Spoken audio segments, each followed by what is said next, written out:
Hello, I'm in my car. Hi. Hello. If you can't hear me, please let me know. We can hear you great. Great. So I apologize. I could get last-minute childcare, which means I have to kind of do this in my car using the library's Wi-Fi because I can't be inside the library. So just kind of improv everything. So thank you very much for having me talk here at Faster via Skype. And, basically, what I want to talk to you guys about is how we engage in animal rights activism in the United States as consumer citizens. So there's this notion around social justice in the United States that one has to take individual responsibility to create a just world. And my dissertation looks at this concept of buying one's way into creating a just world. And I'm looking at several vegan guides that basically guide one through ways in which we can contribute to animal liberation, and at the same time doing that by buying particular vegan commodities that these particular guides or organizations deem as cruelty-free. So to give you some context, I'm looking at these three guides. One is called Sacred Woman, and it's an Afrocentric approach to veganism. The second is I'm looking at PETA's Vegan Shopping Guide. And the third, I'm looking at Food Empowerment Project. And they're three very different organizations, but the underlying theme that draws them all together is that they truly believe that a vegan lifestyle is a lifestyle that is the best direction for social justice.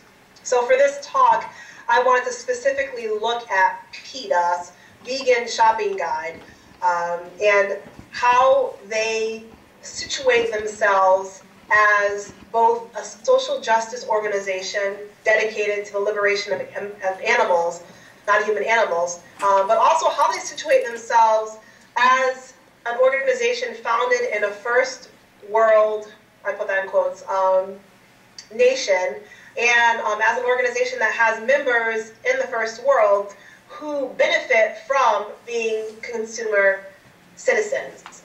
So by that I mean, be a citizen in America, there are several different, I guess, attributes that one needs to have. So, you know, it's expected that you speak English, that you practice Christianity, that you are heteronormative.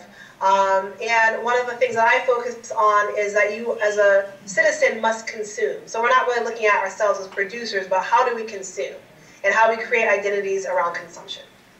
So what does it mean for PETA to advocate animal rights and then advocate through their vegan shopping guide that one can achieve a more socially just planet by purchasing particular items that PETA says are cruelty-free?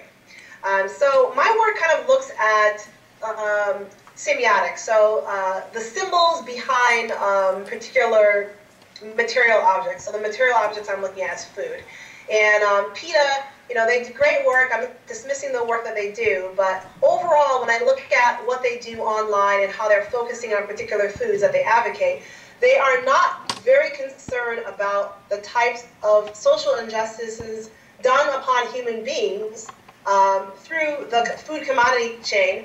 And I look at this when they propose that one can alleviate animal suffering by purchasing products such as Hershey's Cocoa, or purchasing products that are made from tomatoes, without actually telling people who are on the PETA site that many of these products, if not most of these products, are made possible through the exploitation of human beings. So what does it mean for PETA to say that, you know, we are not going to stand for any type of social injustices against non-human animals? So if you want to be on your route to a cruelty-free world, look at our vegan shopping guide, and there's a plethora of products that one can buy that have no non-human animal products in it. But at the same time, what does it mean that PETA doesn't even acknowledge that like a significant number of these products are made possible through human exploitation.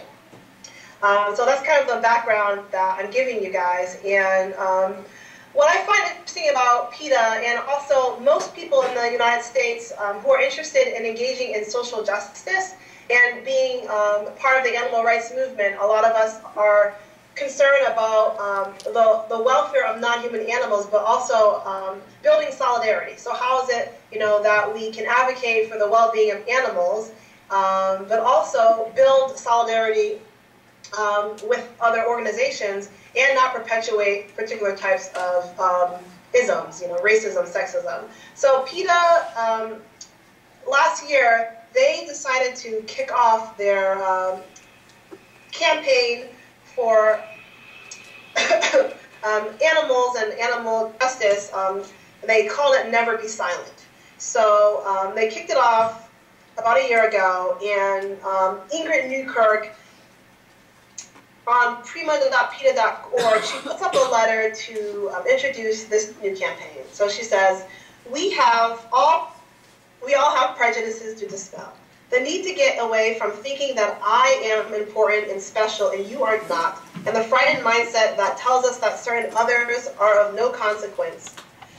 And homophobia, racism, sexism, speciesism, ageism, anti-Semitism, and other isms not only separate us from one another, but also can lead from words to weapons. And the title of the blog post is called Trayvon Martin Case Reminds Us Never to Be Silent. So PETA, wants to see how, racism is linked to the mistreatment of animals, and she's looking particularly at Trayvon Martin as a type of racism that PETA wants to, disassociate itself from. So, PETA is not the type of organization that supports individual acts of racism. And then, of course, Trayvon Martin was one of those signifiers of what an individual act of racism is. So, in this instance, PETA is using the Trayvon Martin case as a way for people to think about, we don't want injustice to keep on happening. We don't want racism to happen like Trayvon Martin. We also don't want animals to be exploited. And then they show this video that shows, animals being exploited and suffering. And then at the end of the video and all of this commentary, basically what PETA is trying to say is, let's all work together and understand that all those isms are connected.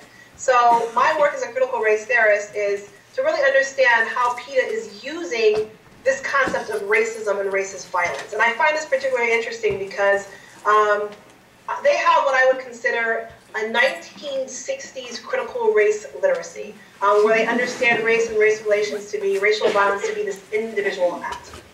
So just stay with me here.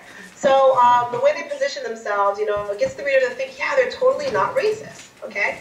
So when I look at their guide where they're saying, we're kicking off our campaign and now you can look at this vegan shopping guide and these are the items you can purchase in which no animals have been harmed, I started seeing something very interesting where they actually advocate products that are made possible through structural and institutional racism, colonialism, and whiteness. So why is that interesting to think about? Well, it's interesting to think about because the way we enact our understanding of social justice as animal rights people, as people who are anti-species and follow PETA, we enact it in a way where, much like PETA, we understand that particular social injustices against human beings, violence, are individual acts that we are not part of. So, I would never racially profile a young black man in shooting. Right, so I'm definitely not a racist, and I don't have to think further about that. But at the same time, what I found interesting is that products, that they advocate, tomato, eat tomato products. PETA never in their entire site actually talks about how, for instance, vegan products such as tomatoes are made possible through structural racism. So how I mean that is how particular policies, and government and industry policies have been produced through NAFTA